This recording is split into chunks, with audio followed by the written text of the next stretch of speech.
Welcome back to the True Sports Physical Therapy Podcast. Today we got a rewind. This is one of my favorite conversations that I've had, and it's such an important conversation because this is one of the things that we just don't get in graduate school. You really got to seek this out as to how to be a businessman, not just a clinician, but also run a business. A great guy to teach you about that is Dr. Frank Benedetto. He does an awesome job of telling us what it is that makes a great entrepreneur and businessman. He really pulls back the curtain, and we talk about the Honey Badger Project, which is coaching and principles for clinicians how to run a successful business, gives us clarity of the mission that it is to run a successful business. It is the most important strategies to make you successful. I learned a tremendous amount when I spoke to Frank way back when. I know you guys are going to gain a ton, even if you already heard this conversation. Give it a listen because there's so many pearls in here. Without further ado, Dr. Frank Benedetto. Welcome back to the True Sports Physical Therapy Podcast. Today's episode is going to be pretty business heavy, and I'm really excited about that because that's a world that I definitely live in and trying to figure out. God knows my graduate school education did not prepare me for that. And so that's where I want to kick it off with Frank Benedetto. Frank, what do we need to know about business and how do we learn it? So the fundamental, right, is a broad question. The fundamental root is exactly how you started the episode.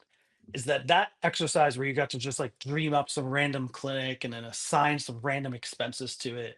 It's just I think it's damaging. It's still being done, and it's hard to, most of us as clinicians in that moment, we have never really thought about business, especially PTs. Chiro's different. But PTs at that juncture, most of us go, oh, yeah, that whole thing called private practice. And then the first exposure is this delusional nonsense reality that even when you then get exposed to good, solid information, your human nature is such that it's hard to disconnect from this, like, oh, well, you need $100,000 bank loan, right, to get started. Well, business today does not require a bank loan. Like there's 0% of PTs, in my opinion, that should start with a bank loan. Unless you meet a very specific criteria and you have a very specific goal in a very specific time frame, to which almost no clinicians I meet have all three of those. So the if I were to answer it in broad strokes, it would be like the lean startup method, in the sense of what it takes to actually get started in business right now is so remarkably low cost and low effort and low risk. And the riskiest thing to do, in my opinion, is to not be experimenting with those skill sets, especially where the world is going with technology and where the world is going and our profession is going. Where if you just look back long enough, every industry goes through phases of consolidation and fragmentation. So these big players, they will fall, they will break apart. Then the small players that come from those, I mean, I'm like talking about corporate mills, right? I lived through the 90s, so did you. You probably were in high school and went to Health South or knew Yep. someone from Health South. That then fell, and then all these small private practices started. Then some of those succeeded and started buying other private practices and got venture capital money behind it. And now there are these giant businesses that will fall. And then there will be a sea of private practices all over again. And then we'll probably repeat, hopefully, because of incubators like mine and others, that will repeat in a way that is actually using like conscious capitalism, and that don't have to fall, that we could keep innovating as we grow. But I do think that it's the riskiest thing to do, to not be experimenting with business, even if your intention is just to keep it on the side. Yeah. Okay. I mean, that's a great way to look at it. I don't know that I've ever looked at from a macroscopic level like that, but that totally lands with me. Like I watched that. I watched the whole Health South thing. I watched the pivot thing. Now we have like the Athleticos of the world, and like we're gonna watch them fall apart again. And like, how do we understand the norms? It's why I love reading history. It's like we've seen it. We've seen this before, and we can probably predict where it's going. I also love that you're throwing a nuance into it because this idea of an incubator, I haven't seen it. If it's out there, I haven't seen it. So I like that you're kind of putting a wrench in that just never ending cycle. Tell us what you currently do for a living. I am the founder of the Honey Badger Project, which is a business incubator. And Incubator, different than a coaching program. I exist to inspire innovation in healthcare. That's what I do for a living. Okay. And you inspire it or you invest in it or both? Both. Okay. Okay. So give me the definition of an incubator because I want to start super basic. Like I said, a lot of PTs are kind of novices as it pertains to business. So educate us a bit. Can I tell you a story about how I decided to go incubator versus No, coaching program? But I think it'll. no. Yes, please tell us that story. So 2015 to 19, I built and sold a multi-location practice. We had 5 locations, 3 were inside gyms, 2 were standalones. And man, that fucking business almost killed me. Like it succeeded, but it's why my beard is way whiter than your beard right Yeah. now. For the listeners, you got your visual if you're not watching on YouTube or But something. neither of us have hair, if you were wondering. Yeah, Okay. yeah, that's probably more genetic than it is stress. Okay. So, so when I sold that practice, it was yeah, I was like 30, what was I, 35 or 36, something like that. And it was like graduating from college all over again. I was like, what do I want to do next? It was like it wasn't a sale where you like retire or anything. It's just it bought me a fresh start. I could self fund whatever I was going to do. I could probably invest in a couple things, but I needed to build something that was going to be the rest of my career. And I was obsessed with Y Combinator. Y Combinator is an incubator out of Silicon Valley. And the majority of businesses that changed the world came out of that incubator. So we're talking like Airbnb, Coinbase, like anything that completely radically reshaped an industry came out of there. And I just started studying it. And I originally started studying it because I was like, I want to bring an idea there. I want to do that. I had 2 kids. We were about to have our third. I was like, I can't move to California and live there for 12 weeks. Like that would be crazy. But I just fell in love with the concept that anybody could bring any idea and 12 weeks later have that idea be in real life. And then within a certain period of time after that, get it invested and funded and all this other stuff. So I started to ask myself, well, what would it look like to have that in healthcare? Did a little bit of research and said, wow, I don't think that exists for healthcare. There are some really specific incubators in healthcare. Like there's a mental health incubator that's cool, but it's really small scale.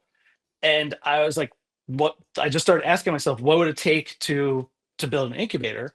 And my definition of that is where any clinician with any idea can come and learn how to turn that idea into a business with real clients in a very short period of time, and start a pathway to be able to make a living doing it. Okay, so I've been in business for 11 years at True Sports. So 11 years ago, I have this idea that I want to treat a certain way. I want to be in a type of a facility. I want to treat a certain type of person. I would take that idea, call Honey Badger and say, hey, I got this idea. I want to come to you for walk me through those steps. What would that look like? Yeah. So it sounds like you already know your who, which a lot of people don't, right? So the lucky ones have a calling to either a market or a niche or a diagnosis, a type of person or a problem that they have fallen in love with already. Some clinicians don't, right? So they need help with figuring that out. So depending on your starting point, we start there.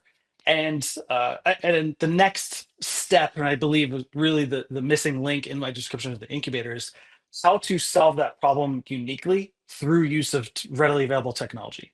So what we don't do is have a template that is this is exactly how every clinic or every practice should work.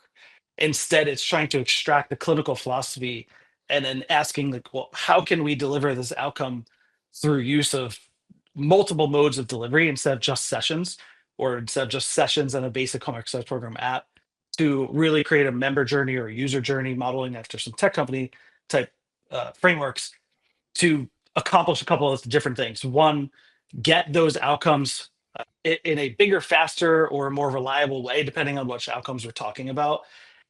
Have that be more affordable, and ideally more affordable than even in network care. So when we use technology correctly, we can create, especially with nowadays rising deductibles, rising coinsurances and copays. It's actually not that hard to have a cash-based practice that is as affordable or more affordable than in-network care, which is really something I'm very passionate about. And then lastly, more profitable for the providers. So when you leverage technology appropriately, the scale goes beyond, let's say, just yourself and maybe just a couple other clinicians. It's really to wherever each individual wants to take it. Yeah. Okay. It's super interesting. Good on you for having that growth mindset, being on the bleeding edge of business and physical therapy specifically. It's really fascinating and inspiring. So you're already like checking that box. Now, who comes to you? Like at what stage of, let's say, True Sports, which is our business, what what stage do I come to Honey Badger at? So there's three tracks, and we didn't start with this. We started with startups only. And then those startups matured, right? So we Mhm. needed to give them places to graduate to and help with their new problems. And so we have three tracks right now.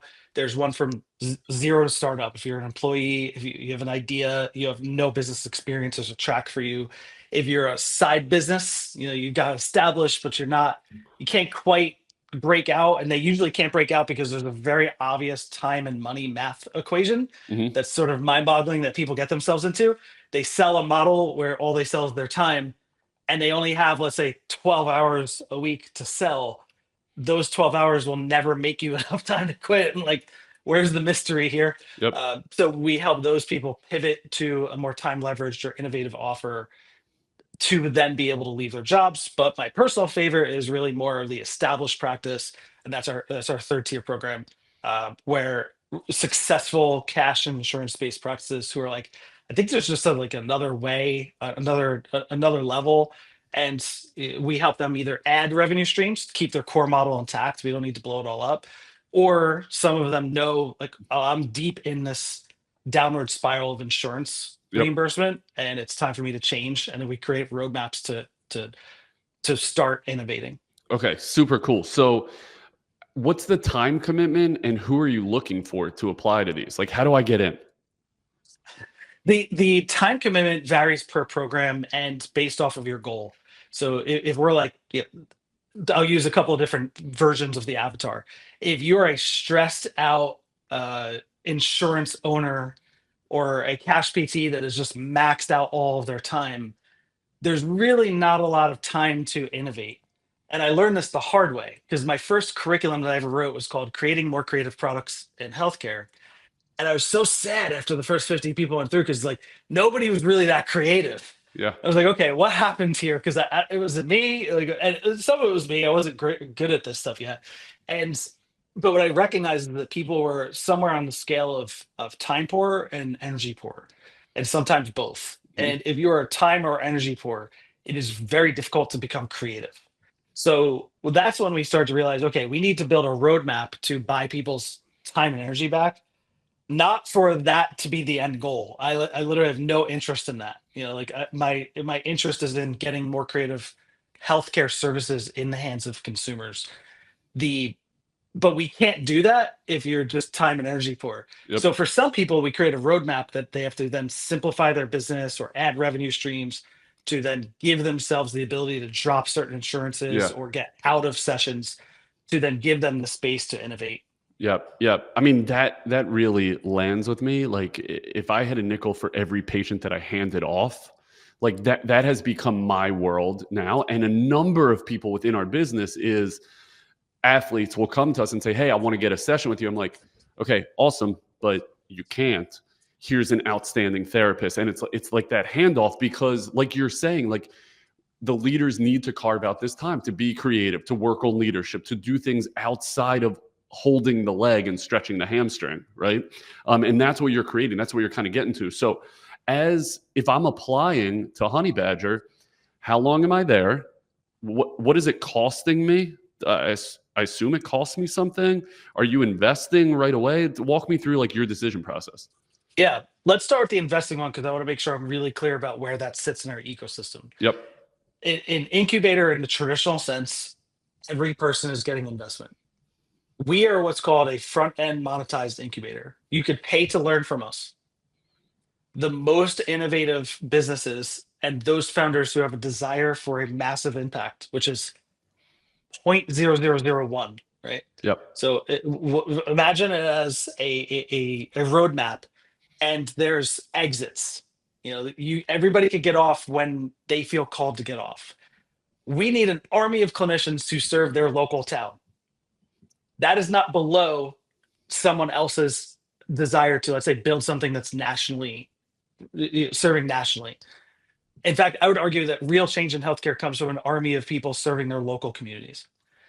So what we have, but I believe everybody should be innovating. It shouldn't just be giant companies like Hinge and Sword and all these other. It shouldn't just be them innovating and then everybody else just selling their time or crushing insurance visits. Hmm. We should all be innovating the same way. And most clinicians, we're not. Like even me, when I first started, I wasn't thinking big. I was thinking like I'll have multiple clinics, right? Or I'd have one big clinic, or I'll have some cutting edge clinic. And then as you get your feet wet, your vision starts to expand as you get to, as you opened with the exercise we all went through in PT school. It's just such a joke. So Yep. once you start to understand what it could really be, some people's eyes open up. And we've made one investment. So we've had 1,200 clinicians through the program. I'll make sure you understand like the full transparency. We've made one investment so far, and it was through to a program designed for digital health for truck drivers. Really, really cool initiative. That's potentially about to be acquired. We'll see. To its next, its next place to grow. Yeah. And then next year we're doing our first formal cohort where we will be looking to recruit 10 to 12 business owners, clinicians who are seeking funding. And I've been building on the back end an investor network to, in the longer term, start matching founders with proven ideas with investors that are passionate about those ideas in a way that keeps the founders in control of their future. Because the old incubator model is one where you invest in 100 companies, assume that 98 are going to fail. One makes it kind of okay and pays the bills, and then one goes really big Yep. that makes the incubator worth it. We can't do that in healthcare. That would not be ethically correct. And that's really more of my decade long plan, Okay. is to continue to grow that. And that'll be our fourth track. So that'll be our innovative track where people are coming very specifically to get investment. Whereas the first three tracks are more of that come and get your consulting, get your advisory, get your coaching on the mechanics to learn from us. Does that I make love, sense? yeah, I mean, that makes a lot of sense. And I have not seen something like this, which is why I was so excited to have you on the pod. I think it's genius. I also love that you're pulling from outside the industry. Too often when we do get creative, we just live in this ecosystem of PT, which is straight out of like 1930. So like forward thinking, pulling from other industries, bringing that into PT, I absolutely love it. How long am I with you at those various stages, regardless of what track? Or give me examples of Yeah. track 1, 2, 3. How long am I with you? And then what do you envision this track 4 being? Yeah. So the really cool thing that I just changed in this program over the last few months is we have no specific contract or locked in period of time. That the user journey that I've designed is 3+ years. There's no agreement that you need to sign that commits you to 3+ years. It's just that we practice what we preach, and every quarter we're essentially picking the next set of goals with you for you, so that this game you've been doing is 11 years. Like you don't stop growing in business. There's just the next thing you need to tackle. Yep. So we've set up our ecosystem that we're evolving with our clients. Now, with that being said, the general timeframes, we have people who come and just get launched and they're out within, let's say, 6 months. They've launched, they've validated. Validated means you've 5 to 10 clients. You've proven that people will buy this new innovative thing. And some people, very, very small minority, they move on, right? They move Mhm. on at the 6 month mark. And that's fine. That's welcomed. Most people, though, want to stay for our support in learning how to grow it, how to scale it, how to hire, how to do all the rest of the things, and how to continue to innovate. Because again, modeling off of the tech companies, the goal is not to figure it out when you launch. The goal is to launch what we call an MVP, a minimum viable product, and then use the feedback you get from your initial users, your members, to finish the product. So it's actually would be egotistical of us to think that we know better than the client. Instead, we need to set up businesses that elicit the feedback from the client and listen to them and then deliver the next feature. And then they go, wow, this feels like it was made for me. And just because you listen to them and you created the space inside your business to actually deliver it. But I'll give you one really specific example. One of my consumer facing businesses is called Fight Science, and it helps prepare combat athletes for fights, usually amateur or early stage pro. It also has another part that's really just for like enthusiasts and recreational athletes that are just obsessed with the sport to keep able to play it, participate in it. And one of the things we recognize is that most fighters are broke, dude. Like, so anybody Yeah. tries to complain to me about like, no, you don't understand my, I'm like, no, no, no. We could play the whose audience is more poor, mine. So Yeah. if they buy my stuff, me and my partner Adam, because they sense that it was made for them, and we don't sell this publicly, this piece I'm about to tell you, but one thing we recognize when we start asking ourselves, what does it take for a fighter to be able to be in peak condition on and off the mat? It's very hard to be your best in a fight if you're being crushed by financial stress. So we just hired my personal budgeting coach to say, hey, can we film like a 1 hour webinar that's finance for fighters? And it once they get inside and they see that as like a bonus, again, nobody's buying that. We're not posting on Instagram. But once they get inside and they're like, what? How did he know that I had that problem? And then we're solving problems that they didn't even know that we knew that they had. Yeah. That's listening to your audience and then continuing to build. And we do that inside the incubator ourselves. So people could stay for 3 to 6 months. 6 months is probably the shortest I would recommend. If it's less than that, probably something went wrong.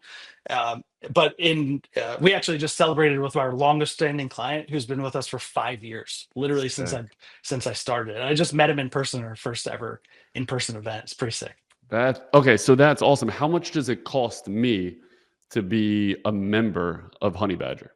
Yeah. So we have full price transparency. Good, because I just With asked that, for it. yeah, with that said, I can't do it on a podcast because if our price changes, Yep. this podcast then needs to get edited or deleted. Okay. So what I'll tell you is that we have an initiation fee and then a monthly membership. And that initiation fee ranges from, depending on which program you're in, from like a few thousand to some more thousand, Yep.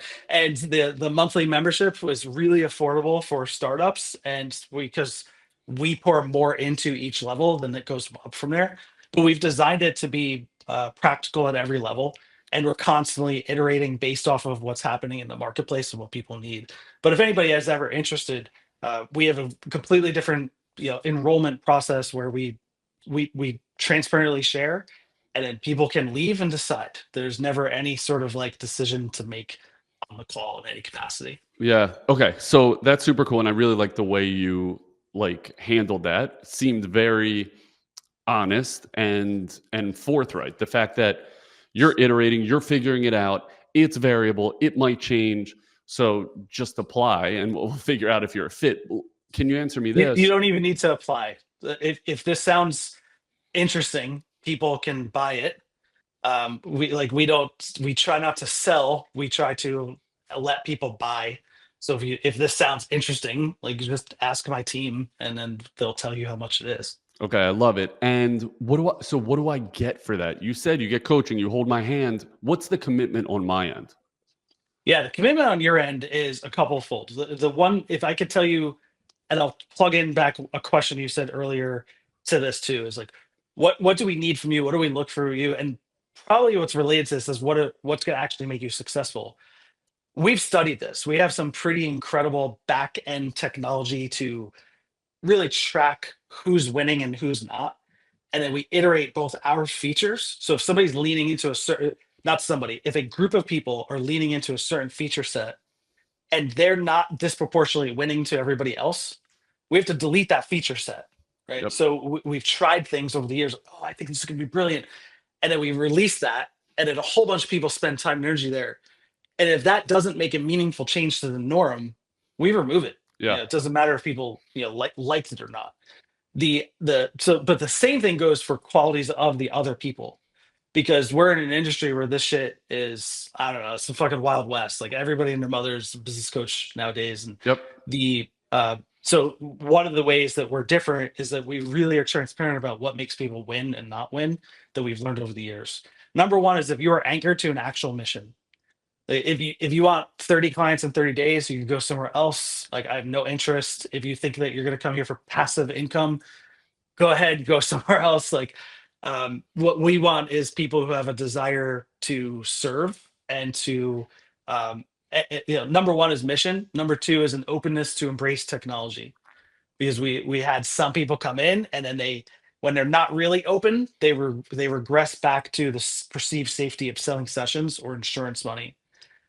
Because high ticket cash package sessions, it's like crack. It's hard to wean off, right? Yep. So once you get good at selling, let's say a $3,000 package, it takes some real guts to no longer sell that and sell something else that's time leveraged, even if in the long run it'll be more profitable and in the long run it'll be better cash flow wise. In the long run, you'll have more time. In the short term, there's usually some sort of commitment or sacrifice that has to be made in a controlled way. And that one takes a mission where that there's a better way to serve your people. Two, it takes a commitment to leaning on technology. And then if I had to give you a third, it would be the resilience to learn through failure. So clinicians are typically perfectionists, overthinkers, people pleasers. That trifecta is not a great combination to naturally be a fail forward mindset. I wasn't when I first started this. Yeah. I had to learn the hard way to stop holding on to this thought that like it'll be perfect one day. So the resiliency to be able to learn through that is pretty much the third pillar. Okay. So, and how are you finding your members? How are they finding you? Yeah, they find us. So the thing that I believe in is permission based marketing. I learned all of my initial marketing from Seth Godin. That was in 2017-18 era when he had all MBA, Yep. and read every book he's ever written twice. If you're listening to this, and I take book recommendations very seriously because I know that I can't help resist when somebody mentions a book, you go and buy it and it sits on a shelf. Anything you buy from Seth Godin is incredible. Purple Cow was one of the first business books I ever read. It was written unbelievably in like I think it was the early or mid 2000s, and is still applicable even if some of the examples are outdated. Some of the businesses already went out of business, but the principles are timeless in this, what he refers to as the third era of advertising. The first era of advertising, forgive me, I'll get some of this wrong, but the first era of advertising is like I built this and somebody will then buy it, right? The second era of advertising is interrupting people's attention and then they'll buy it, right? So Facebook ads, things of that nature. And then the third era of advertising is what I personally call, this is a honey badger term, is manufactured network effects. And that's where your advertising is designed to reach 1, 2, and 3 degrees away from people who already know, like, and trust you, so that they go to their first, second, or third degree connection and be like, hey, you know this guy, Frank? You know this thing called honey badger? Like, what do you know about it? And we're constantly trying to actually get those connections to happen. And I believe in this, what some people are referring as a trust recession, because nobody's believing anything's real anymore, right? It's like Yep. everything's AI. Even my daughter listened, my 13-year-old daughter listened to a very clearly human voicemail that said, it's from like, I don't know, let's say a hotel. And it was like, hey, Frank, like your checkout's at 11 o'clock. If you need anything beforehand, like come to the front desk. You can feel free to just leave, drop the key here. And my daughter was like, wow, that AI sounded so real. Sick. Yeah. It's a great learning point. Like the only way we're going to start to believe things is when they are recommended or you create that trust. So I totally understand that. Okay. So they're finding you. Are you flooded with applicants? We are flooded with requests for free Requests. trainings. What Okay. we do is we give away tons of free trainings because we have an obscure name, the Honey Badger Project. What the hell is that, right? We're a business incubator. No one knows what that term is. Correct. We teach time leverage business models. What the hell is that? No idea. So the old adage in marketing, if you confuse, you lose.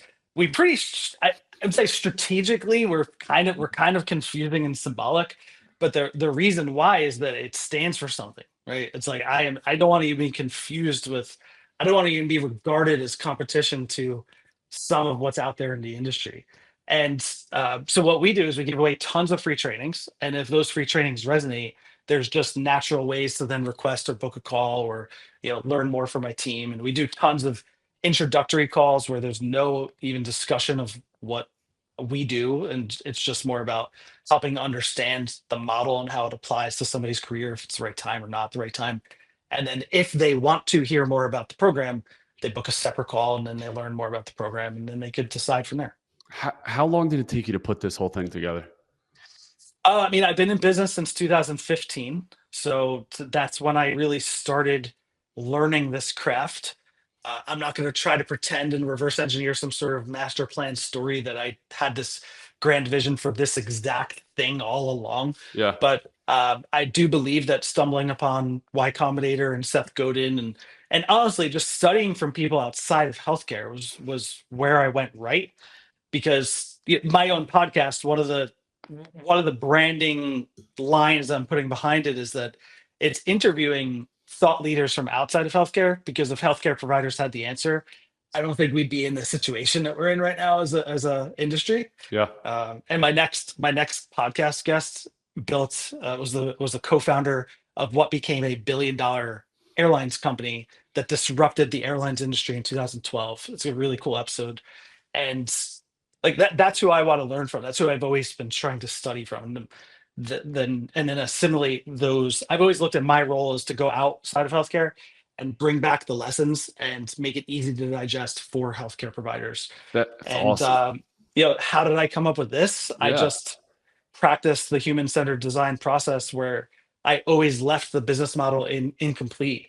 So I never have an expectation that I'm done. And I failed a whole lot. I very admittedly talk about lots of my failures. Yeah. And Give me one of those failures, Frank. oh man, what category? Tell So me, help me many. narrow it down. Well, Uh, I'd love to hear about like how about this? How did you fail when you had your 5 practices? Because you only had them for yeah, five years. So it's a yeah. crazy growth trajectory. You probably made I'm guessing, a bunch of mistakes very quickly and then adapted appropriately so that you could reach an exit. So walk me through those, because I would Yes. selfishly love to avoid them. So many mistakes. We'll start with the broader stroke ones. We actually had 9 clinics, and 4 of them failed, like full out. And I think one of the best things that ever happened is that I started 2 clinics at the same time when I launched. So I had a disagreement with my employer in 2015. And I basically was, given an ultimatum of either like stay and your job is going to suck, or leave now. And I left now. And I was in a pretty bad financial situation back then. My life I've had some dark turns, and I've talked about them in other podcasts. We go there too if we want. But I basically had 3 months of runway. Like I either needed to succeed, or I was going to move back home with my mom with like 2 kids in my family. Like that's how bad it was. I was living in an apartment at the time. And I launched 2 clinics. One was in my hometown inside of a gym. One was like 20 minutes away in New Jersey. And one went on to be extremely successful and still exists today under the brand that bought us in Promise, New Jersey, inside TNT. And the other one failed and went out of business, I don't know, like 6 or 9 months. And the huge disparity between where I went and did the exact same thing in 2 different places made me go, whoa, okay, why? Hmm. And now in retrospect, it's really easy to paint the differences. But me as a purebred clinician just trying to figure out business, I couldn't wrap my head around it. And I'll give you one lesson learned from it. Where you set up your practice, and this haunted me. And I remember when I read it in a business book, I wanted to be like, fuck you, this can't be true. Because it takes, I'll just say the lesson first so we can dissect it. Your market dictates your income earning potential. So, and we'll distill this down. Most clinicians should start inside of a gym, because it's an extraordinarily low cost, low risk way to get started on the side, or your initial business to be profitable, and then self fund your growth. This way, you're never really dependent on anybody else in the beginning. Then you could go to your brick and mortar and expand out and all this other stuff. That's where most people should start. Which gym you choose is likely going to dictate your success more than any other variable, including how good you are, including how well you market, including how good you get at sales. So you could choose the right gym and suck at everything else and just win. Whereas you pick the mediocre gym, which I've done multiple times. So the first gym I chose that succeeded really well was the right gym, the right founder, the right people. And I thought I was like, I thought I had just figured it out. Like I Yeah. am Elon Musk, I am Bill Gates, like I am Elon Musk of physical therapy before he went crazy. Yeah. And I was wrong. I was clearly wrong. I got lucky. Then when I went into a mediocre gym, it's like third attempt or fourth attempt, my marketing and sales skill had to go way up because the right gym was like shooting fish in a barrel. Yep. And yeah, none of that would have happened if I just said, like, okay, Frank, like play it safe, just go to one gym. If I had just gone to the gym where I was fishing in a barrel, I don't think I'd know any of this stuff because Yep. it would have worked. I would have made money. I probably would have stayed there. I wouldn't have continued to try to grow. Yeah. I think that's a great lesson. And a million of those small examples I've been through. So I've definitely chosen the wrong location. I've definitely had to close a location. It is immensely humbling, but an unbelievable learning experience. Like, why didn't it work? Why does it work here and not there? I'll add, not that you asked, but I'll add that my second location was in a gym that I thought would be awesome. I got in there, tons of athletes, and it wasn't the right fit. And instead of bolting, we figured out how to make it the right fit. And I think that it's an interesting lesson because sometimes sometimes we're going about it wrong. Sometimes it's not the wrong gym, it's the right gym. We're doing it wrong. You have to know your audience and like know who you're working with and whether it's worth figuring out a way to work with them as opposed to just cutting the line and moving on. So I think there are a few ways to go about it. Good on you for figuring that out and continuing to iterate. It's the same thing you do here. By the way, something you said earlier when you were talking about Honey Badger made me think about these lessons are in PT. We just struggle to pull them from the clinical to the business, right? And so it's like I went to school, I was taught to treat a low back a certain way. I never bothered to see, is it the way I'm treating them that's giving me good outcomes, or is it some other factor? Can I try another way to treat them, even though they're getting better? And maybe that's a bit so that I can cut the way I was previously doing it, which was too big of a time suck. That's what you're talking about. Like, hey, certain things dictate success. You got to figure out what those things are that dictate success. So I love that you're pulling from outside the business. There's also a lot of lessons, what we do clinically that should help us business-wise, and we just don't do them. Yeah.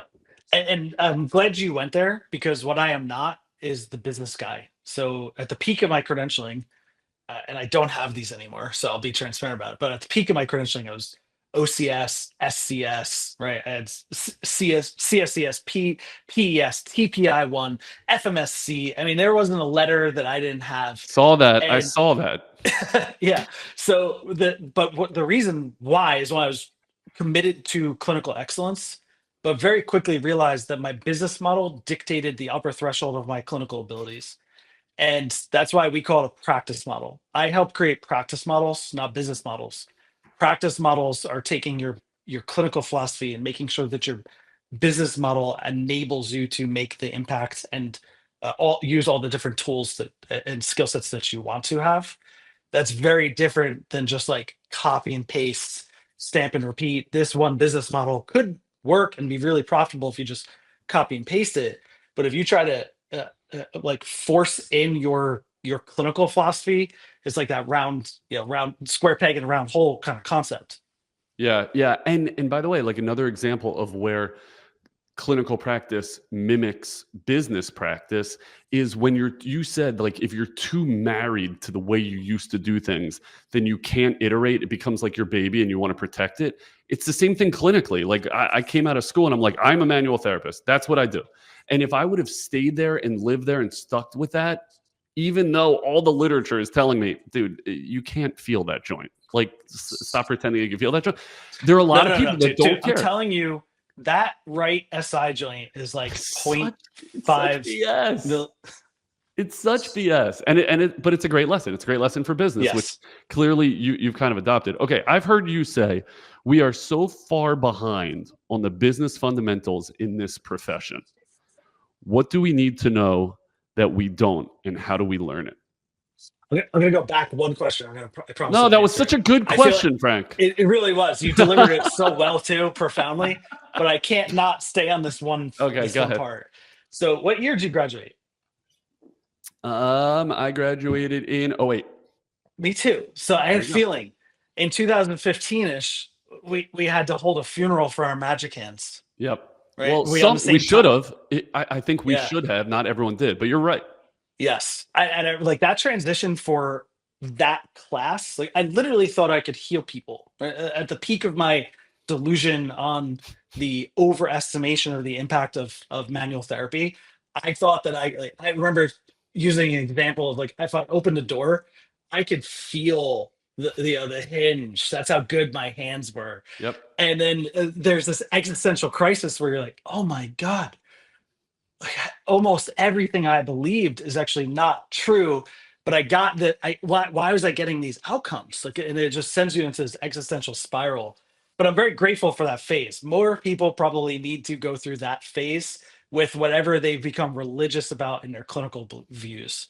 And the reason why I believe that that still needs to happen is the number one resistance we get to using, let's say, tech forward or app centric practices is a holding on to a belief that X intervention is disproportionately responsible for the result, as opposed to a more holistic, patient education centric, habit centric, mastery of the fundamentals centric, with a sprinkle of whatever clinical specialty or clinical beliefs that you have. But I've watched enough clinicians that have honestly sometimes polar opposite beliefs, and I try really hard to be clinically agnostic as long as we don't sell bullshit.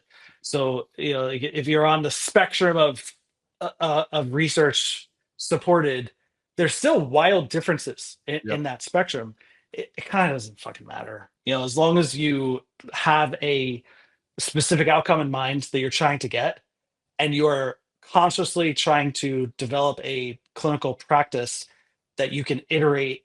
You will eventually shave off the stuff that doesn't matter as much, and then you will be left with mastery of the fundamentals that's in some capacity, with a sprinkling of like experimenting with whatever is new and trending. That's totally fine and welcomed. Yeah, I Anyway, love that. so No, so, great. so your question, that I completely No, you're sidestepped. good. You're good. You What want to know which business book I discovered the industry cycles that is applicable to every industry? I do want to know that because that was the second part of the question is where are we supposed to learn this stuff? So your book is going to answer that. Where is it? Yeah, it was a kid's John Deere tractor book that I was reading to like my 6-year-old 3-4 years ago, where it talked about how like in the 1930s there was a whole bunch of people across the United States that would build tractors, and then John Deere came and bought all of them, and then this happened, and it went through and described the macro cycle. I was like, oh, let me Google and be like, the auto industry started that way, and then they're like, oh, but they didn't really break up, right? So the auto industry is an outlier to this, aside until Elon Musk came, and now then and then when you start to look at every other industry, though, it goes through this exact ebb and flow. So unless Interesting. a couple of people stay dominant, so an example of like why didn't it happen to the auto industry? Well, Ford has an electric Lightning and an electric Mustang, and Ford sells to the government, and Ford, like they kept innovating. And the difference between that industry where big players stayed in power and control and other industries is that players got too big to think that they could fail and actually stifled innovation. They did what's called killer acquisitions, where you buy innovative companies to shut them down. And insurance companies do this, and we need a wrench thrown into that machine to see if we could disrupt that cycle in healthcare. Yeah, well, you're doing it. Now you've mentioned technology probably more times in this conversation than any other word. So tell me about what technology musts that you see that a private practice owner should be leveraging. I'm going to start so simple because the reality is the private practice owners listening to this, if I go too big, they go, that's a great idea, I'm going to do that. And then they In put 20 some years. time in the future that never comes. So there's spectrums here. There are a wild amount of clinics that don't even use a home exercise program app. Like, that's okay. If that's you, start with a home exercise program app. Hmm. If you use a home exercise program app and you're using one that is really basic, I'm not going to show any specific software, but you know what I'm talking about, where it's like that, you know, the patients aren't going to use it. You can't actually program variables.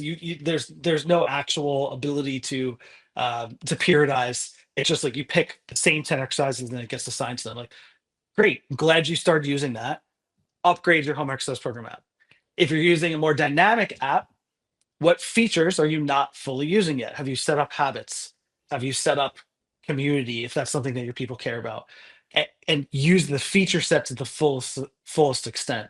Now, if you're doing that, how could you interplay hardware with software? What can you use for testing inside your clinic that gives you data that you can then track inside your apps in a way that keeps your people really engaged and creates meaningful reasons for them to come back and non-duality, extend their lifetime value as a business, and keep them from entering the downward medicalization spiral that nearly everyone will land in if they don't exercise, eat healthy, and take care of their brains. Yeah. Yeah. Okay. First of all, great answer, because I think that is simple and actionable. So I appreciate that. It leads me to my next question, which is, you've said musculoskeletal injuries are the gateway drug to chronic disease. Now, I know this is near and dear to your heart. So just help me understand what you meant by this. Yeah. My dad died in front of me at age 64, and it nearly ruined my life. I did not have the coping skills. 26, 27 years old, and the next 3 years of my life were incredibly dark. Almost didn't come back from it. And that was the spark that created this version of me. So when I eventually woke up and I was 30 years old and I decided I need to do something with my life, like what is my greater calling? It was to make a greater dent in healthcare. That's when I started my clinics. Right? That was the action step that I decided at that point in time. But I couldn't heal until I fully understood how he passed away. I mean, I couldn't make sense of it. He had a stent several months prior. I mean, it shouldn't have happened. So I line by line wrote out, investigated, like looked at exact. He went to an urgent care a few days prior. Was prescribed a medication that no one with heart disease should have been prescribed. I was like, oh, okay, I think that's it. That's it. Okay, like I went in there and I told them off. Like that made me feel good for 5 minutes. Then then I felt worse. But then I traced it back. I was like, no, like that was the death blow. That's not the actual origin. A couple months prior, he had a stent put in, and this was his second time having that happen. And I remember the cardiologist not prescribing cardiac rehab. And I'm like, Dad, what? Like, how is that possible? You had a quintuple bypass heart surgery a decade ago, and I beat myself up so much for not fighting for him to go get the rehab that he should have gotten. I was like, that's it. I was like, no, it was actually probably the quintuple bypass heart surgery, because even back then that meant the rehab was a joke. Then it hit me that in his mid 30s he had suffered a knee injury, and up until then he was relatively in shape. He was up and down. He was not some sort of stallion of health. I'm not going to misrepresent, but he was okay. And he had a knee injury. He ballooned up. Shortly after that, this is all from my mom, when it was like, tell me more about what Dad was like, and he ballooned up. And then shortly after that, he got diagnosed with heart disease, and shortly after that was diabetes, and then he was given a pill and a pamphlet, and that was his treatment for decades until he died. And when I started researching, okay, how often is this happening? There is a stat that you could find. It's not my stat, and it is years of healthy life lost annually. So my dad, who died at 64 and should have lived to, let's say, 78, that was 14 years of healthy life lost when he passed away. Depending on which diagnosis you consider as preventable, the number ranges somewhere between 10 and 20 million years of healthy life lost annually from fully preventable diseases that the CDC says lifestyle changes and public health initiatives could nearly fully eradicate. Who owns that? Where do you go for lifestyle changes and public health initiatives? Who's best positioned in the world to actually own that? That's Us. us. That's Yeah. that's the movement professionals. And man, I don't even know. I just woke up in the middle of that. I have no idea what question I'm asking. I just when I get all heated like that, I mean reground me. yeah, but Reground well, me. Where yeah, do we go from here? but that's why I ask it, because I've heard you talk about it on other pods, and I think a lot of times that is lost. And you know what? It almost speaks to what we were talking about earlier on, which is we get so lost in how many sessions, how many evals, how many hamstrings, how many ACLs have I done this with? We just get on this rat wheel, and we forget about what are we doing? Like, what are we doing here?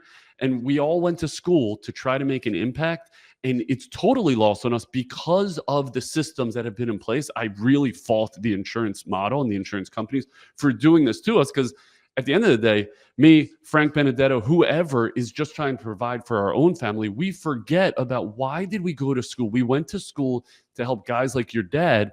And if we're not following intelligent business practices, we're not helping Frank's dad.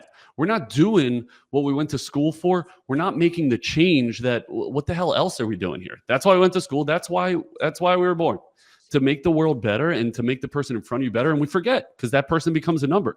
And so that's what happened with your dad. That's me pulling you back in, because that is what fired you up so much, because you know that our profession was designed to help that knee injury, and no one got in front of your dad to say it properly. And your dad couldn't hear it. We didn't know how to say it. I point fingers to the way we're educated also. And by the way, even the way we market, like, we should have been in front of your dad to say that knee injury matters, because now you're not exercising. Now you're going to balloon. Now it's good. There's this crazy cascade that's about to transpire, and your numbers call that out. So that I think that's a great answer as to kind of what spurred this and why it matters. Why our profession matters, why true sports matters, why Honey Badger matters, not just to provide for our families, and to help the guy in front of you. Because whoever's in front of you, that's Frank's dad. Whoever's in front of you, that's your dad, my dad. Those are the people we should be helping. And if this profession got their act together, which you're helping doing with Honey Badger, we'd be helping a whole lot more people. And when we talk about like this giant epidemic, this giant healthcare mess that is America, there is no reason that our lifespan, our health span shouldn't be increasing if we were doing our job better. And I think that should be everyone's mission. So if you're listening at home, you're like, Jesus Christ, I got another 15 patients today. Every single one of those goddamn patients is Frank's dad, is your dad.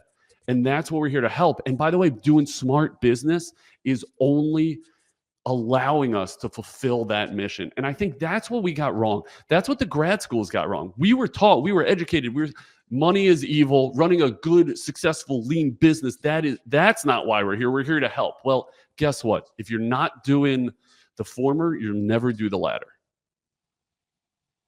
Mic drop moment. Thank you for finishing that off for me. Yeah. Okay, Frank, how do we find you? Because I love what you're up to. Give me the easiest way to find you, easiest way to get involved with Honey Badger. Yeah, Frank_Benedetto. Follow along. We have tons of free trainings. If there's a topic you want to dig into, if you want to see the flagship training that just gives a deeper look into this practice model, send me a message and we'll have a conversation. Hell yeah. Thank you so much for your time. I knew you would educate all of us. So thank you very much. I appreciate it. Thank you for having me. Absolutely. Guys, thank you so much for listening. Let us know what you loved. Let us know what you hated so we can continue to iterate just like Honey Badger. Find this True Sports PT on Instagram. Bye-bye.